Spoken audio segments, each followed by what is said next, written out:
Tonight on CTV, see how last year's record-breaking fundraising campaign will affect CSU students. And everything you need to know about the upcoming football season and how students feel about being back on campus. All that and more on CTV starting now. Good evening, Rams. I'm Ren Wadsworth. And I'm Robbie Patla. Thank you for tuning in with us tonight for the first news show of the semester. Coronavirus took a financial toll on people and businesses around the world. However, despite this, Colorado State University saw one of its strongest years in fundraising in history. Donors were interested in helping and contributing to programs for students in need, such as Rams Against Hunger and Rams Aid. CSU saw its most successful Giving Tuesday to date, raising over $1,500,000. And in addition to individual donations, Rams Against Hunger was the beneficiary of an anonymous $1 million gift. However, this wasn't the only large contribution. A $2 million grant was given to the school to prevent future pandemics, and a $6 million donation was given to the James L. Voss Veterinary Teaching Hospital.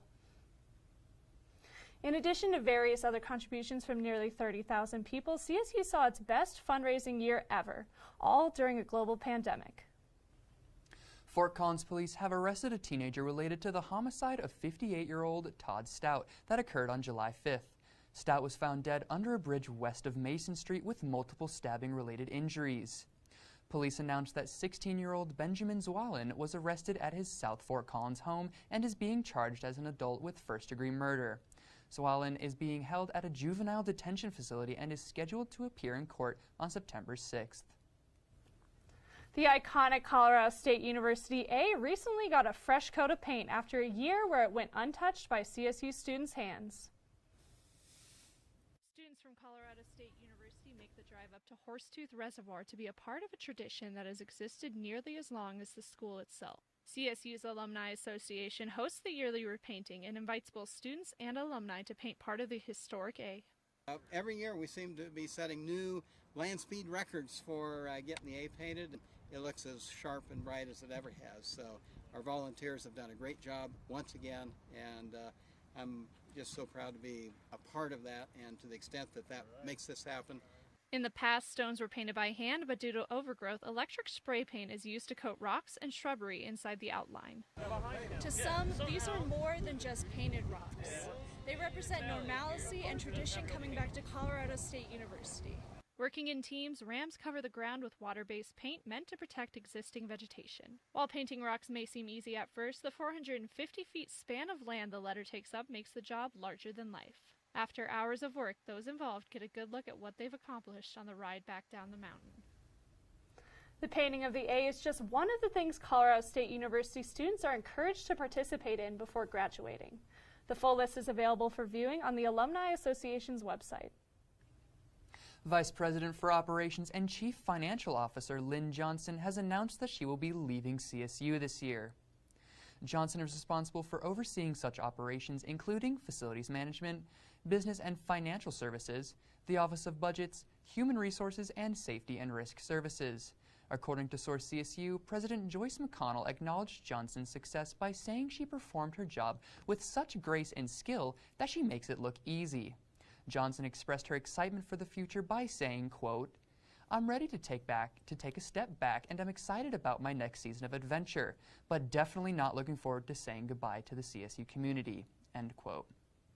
Johnson's last day will be between March 1st and June 3rd, 2022. From all of us at CTV, we wish Johnson the best. Don't go anywhere, Rams, because we'll be right back with Michelle Ellis's weather report. I am what hunger looks like in America. I am an 8-year-old girl who's not excited for the last day of school. Because this may be the last time I'll have lunch. Until September.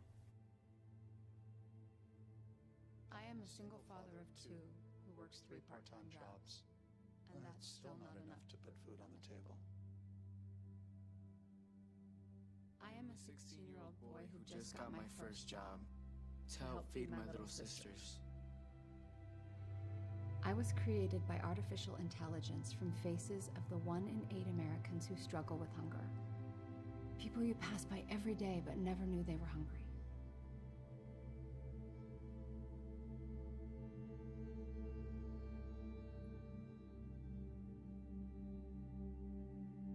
Feeding America, 200 food banks strong.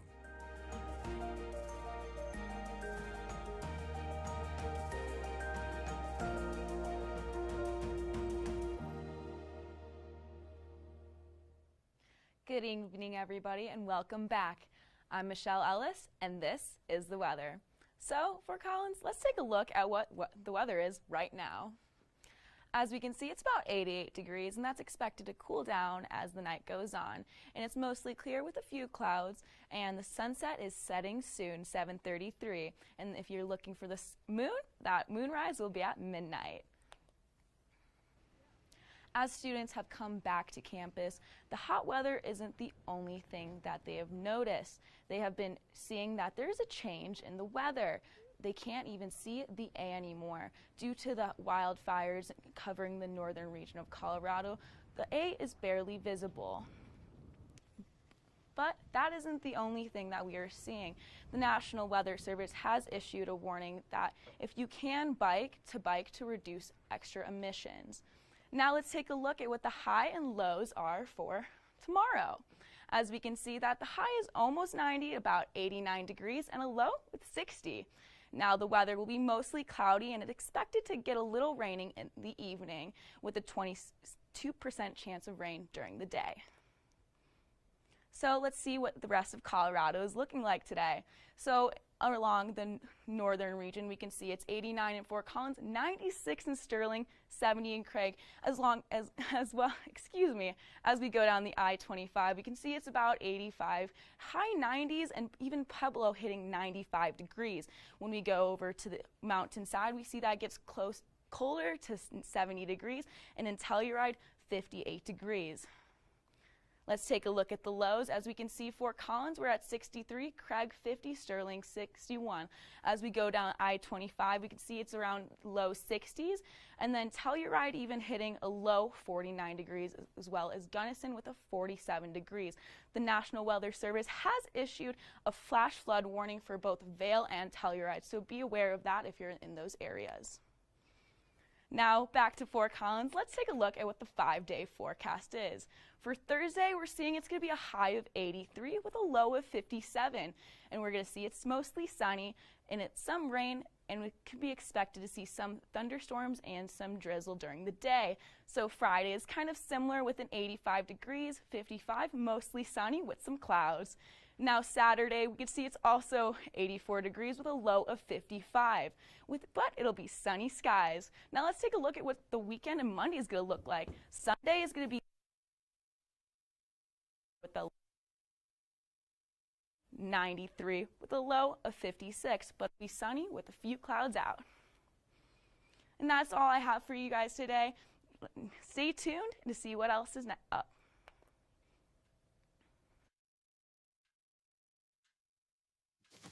Awkward. I'm the awkward silence. You try to avoid me, then there I am again. But an awkward silence can be a great thing. Like Kelly here is about to demonstrate. You haven't really been yourself lately. Are you okay? Find out how you can help a friend with their mental health at seizetheawkward.org.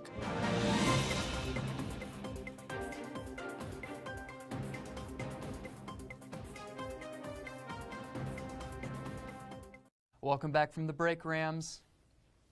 Mice may be household pests to some people, but to the Poudre River Conservation Team, the endangered Preble Meadow jumping mouse is a treasure to protect at all costs.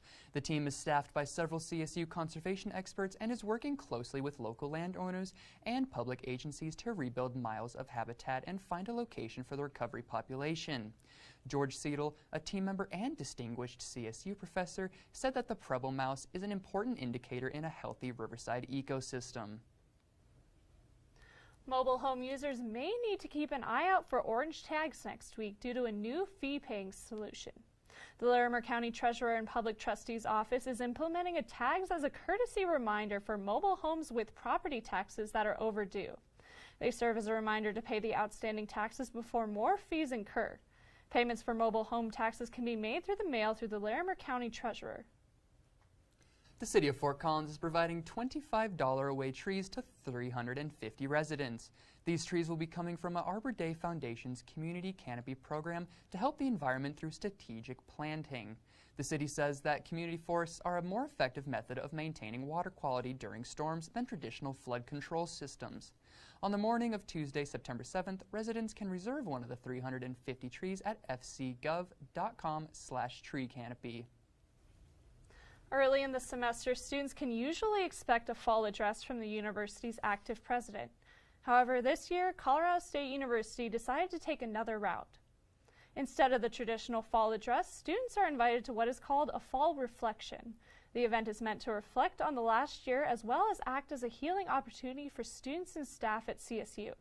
The change from the traditional address came after requests from the CSU community to acknowledge the challenges from the previous year. The fall reflection will begin in the morning at 11 on September 1st. Instead of taking place on the Oval where the fall address typically takes place, the reflection will be held on the Laurie Student Center's West Lawn.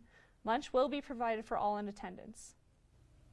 Week 2 of classes is already here, and now that Rams have hopefully adjusted to their new schedules and discovered new study strategies, I took to the crowded streets of campus to ask students how they are adjusting to the year. After a year consumed by COVID-19, students of Colorado State University are able to return to a more traditional college experience. It feels great. It feels amazing. I love seeing everybody and all their faces and meeting new friends. It's great. After a successful start, some students hope to keep this momentum. I'm just thankful for the fact that we're here in person. I really hope we don't have to go back onto the computers. Every day, students fill the plaza, occupy the IM fields, and even let their creative juices flow. All these activities help build a sense of community, which is something most students crave. If I were to hope anything, I would hope that people come together as a result of last year. You can finally interact with the teachers. You're not staring at a screen the whole time, so your focus is mainly on the teacher instead of like other stuff like your phone. It can be easy to get lost in all the socializing and study grinding. To combat this, students have a few pieces of advice for their peers to help them stay on top of things. Treat everyone how you'd want to be treated, you know, like, I don't know, we're all human and we all have the same needs and whatnot. Don't procrastinate, because that's like one of the major things that our generation is known for. If you got time to do your work, just do it right then and there and you'll be done. Really just put yourself out there. You're not going to get anywhere or do anything without really just taking the guts to step out of your comfort zone and meet people. Locking yourself in your dorm room isn't going to do anything except for just worsen where you're already at. Even though it is sometimes hard to navigate through the large groups of people, it is nice to see students embracing their school spirit. We will be having a lot more of school spirit on Friday for the first in-person football game in almost 2 years. With more on Canvas Stadium, we have Natalie Devereaux live in the studio to tell us all about this upcoming Friday. Natalie? Thanks, Robbie. When reminiscing on college days, many think back to time spent at football stadiums chanting fight songs surrounded by friends. However, after Canvas Stadium closed last March, CSU students were left wondering if they would ever re-enter the green and gold clad arena. Canvas Stadium opened in 2017. It was the first time in 50 years football would be housed on campus, bringing back a sense of community for the Rams. Spectre Food Services have been working for the college's football stadiums for years, including when Canvas was built 3 years ago, but the stadium staff were all let go at the start of the pandemic. I spoke to Spectre's Senior Vice President, Jay Sattenspiel, about how difficult it was to lose close to 90% of his employees. You know, I've been doing this a long time, and if you ever had told me that we would never have sports and then fans, I would have looked at you and said, you're crazy. The supply chain that all food services lean on has been greatly disrupted, making it extremely hard to get food delivered. Phillida Bill is the executive chef for Spectra and has experienced these problems firsthand. We have seen a lot of the things that we just use normally that there's no problem getting, all of a sudden somebody's behind. Although such drastic food shortages are new, labor scarcity within hospitality is not. Working long hours for minimum wage does not appeal to many people and is making it hard to build back a full team. But for those employees who are present, they are doing their best to reunite the community. Well, the goal is to safely welcome our guests back, is to be able to put on a great culinary experience and be part of an amazing game day experience. Even with the odds stacked against them, employees at Spectre are determined to make a fourth quarter comeback and get the touchdown. The first football game of the season will be this Friday against South Dakota State. Canvas Stadium is bracing themselves for the influx of students, alumni, and guests that they will be receiving. As of now, though, they are confident they will be able to meet the needs of everyone who attends. Students and employees have been working tirelessly to make it so. Back to you, Robbie. Thanks, Natalie. After only 2 weeks, the POUDRE School District has already reported 120 coronavirus cases. The 2 grades hit with the most cases are kindergartners and high school seniors. The POUDRE School District is still uncertain about how to handle COVID testing and identifying asymptomatic students and staff. The district also does not have universal masking in place. That's all the news we have for you tonight, Rams. But don't go anywhere because Brandon Cruz will give you the total rundown on this upcoming football season. Hey, Bobo, do trees tell each other stories? I'm sorry. I'm afraid I don't know that. Hey, why don't we go find out? Listen. Do clouds take naps? I couldn't tell you. Dad, do stars visit their friends? Look!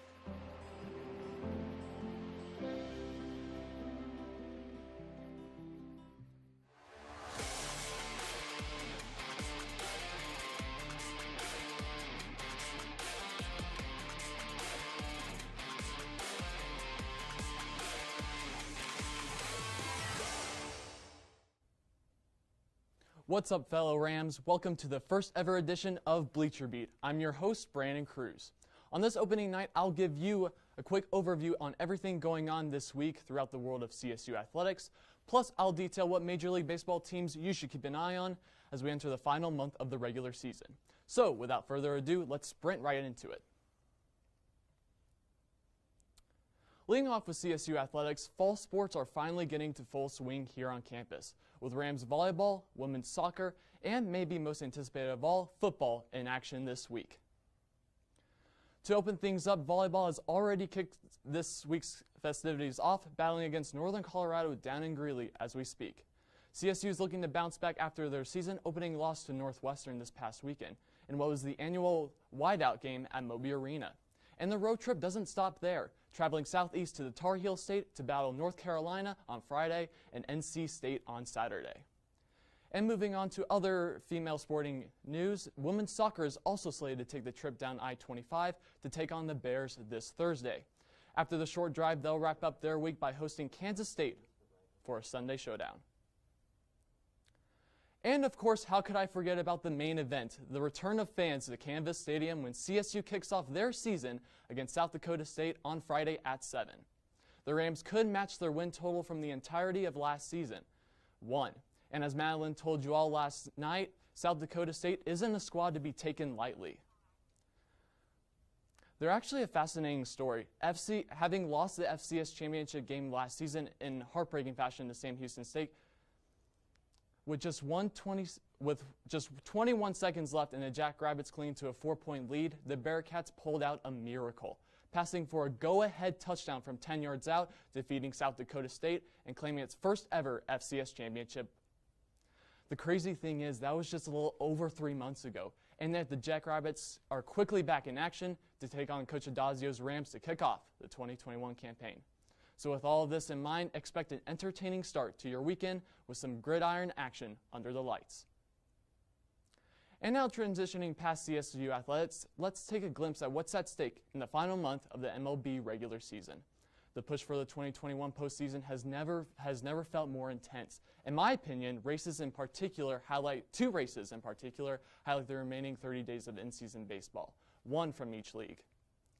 First, we start in the National League West, where 2 teams are battling for the top of the division. The San Francisco Giants currently hold a slim 1.5-game advantage over the defending world champion Los Angeles Dodgers. And here's the most impressive part. San Francisco has been in control of the division for 116 consecutive days and shows no signs of slowing down. Even after LA put together a 9-game winning streak earlier this month, San Fran has managed to hang on to their lead. But the Giants' ability to hold off the Dodgers couldn't be any more critical. with massive implications for whoever wins the division. As of right now, San Francisco and LA own the best records in the National League, meaning whoever wins the division is sure to have home field advantage throughout the postseason, while the other is stuck to play in the one-and-done wildcard game on the road. So the pressure is on for both squads throughout September. And like San Fran and LA, another division rivalry stands out. Let's head across the diamond to the American League, where after entering the All-Star break with a division lead, the Boston Red Sox have fallen all the way to that second wildcard spot with Oakland, Seattle, and in-division rival Toronto right on their tails. Boston's slide in the standings has been courtesy of their arch rival, the New York Yankees, who have been on an absolute tear as of late. The Bronx Bombers have posted an amazing 21-7 record in August, by far the best in baseball. Right now, it's looking like the trade deadline acquisitions of Anthony Rizzo and Joey Gallo have definitely paid off, providing the Yanks with two very talented lefty bats. And aided by these moves, New York has been able to put up 143 runs scored, a .334 on-base percentage, both second in the American League. And their success doesn't stop there. Their pitching has also been exceptional, putting up these stats over the past 30 days. A 3.60 ERA, a 1.17 WHIP, both first in the AL, and over 1,200 strikeouts, which is third in the AL. With all those figures, it's no doubt why the Yanks have been taking home W after W. And sure, while New York still trails Tampa Bay in the AL East standings, the way they're playing right now, they could easily take over that #1 spot. Well, Ram fans, that's all the sports action I have for you tonight, but don't go away just yet. Noah Pasley is up next to give you updated on all the spice in entertainment. There are 16 million children struggling with hunger in America. That's 1 in 5 daughters, sons, neighbors, and classmates who don't know where their next meal is coming from. Yet billions of pounds of good food go to waste every year. It's time we do something about it. Feeding America is a nationwide network of food banks that helps provide meals to millions of kids and families in need. Visit feedingamerica.org to help them feed even more. Together, we can solve hunger. Together, we're feeding America.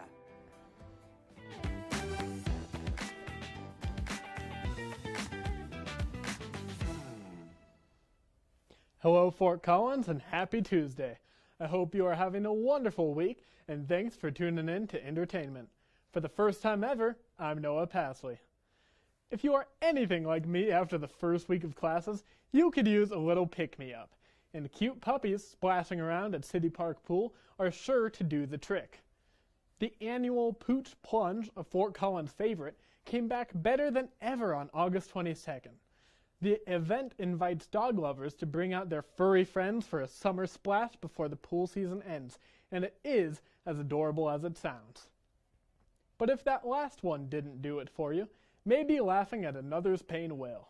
That seems to be the reason for the latest social media trend, the Milk Crate Challenge. As demonstrated by these CSU students, strangers all over the world are taking trips across makeshift milk crate stairs, and the results are rarely any better. Of course, with all this talk of our first week back, it is time to welcome a new class of CSU freshmen after an odd year online. CSU's Ram Welcome came back full force this year with a host of activities and events to welcome a new class of freshmen. First night was the carnival night. There was a bunch of things set up in the IM fields. There was a bunch of carnival games and free food and free swag, which free stuff is the best, so amazing. It was really cool to see my little group of first years connect with other people, and they kind of ended up like being friends throughout the whole week, so that was really awesome and meaningful. We've met a lot of people through Ram Welcome, and it's been amazing so far. Yeah, I would say just meeting a bunch of different people, you can meet different cultures and see different perspectives of people. And win $250. But no Ram Welcome is complete without the freshmen's first pep rally. My favorite, though, was probably the pep rally, which was at Canvas Stadium. The Ram Welcome leaders, we got to do like a welcoming dance, which was really fun. We got to dance on the field. But the whole freshman class was there, so we all just got super hyped and excited. The football team was there and the cheer squad, and so it was just a really fun time to just drum up excitement for the school. we will get a way better experience than the last class, unfortunately, but I think it's going to be amazing.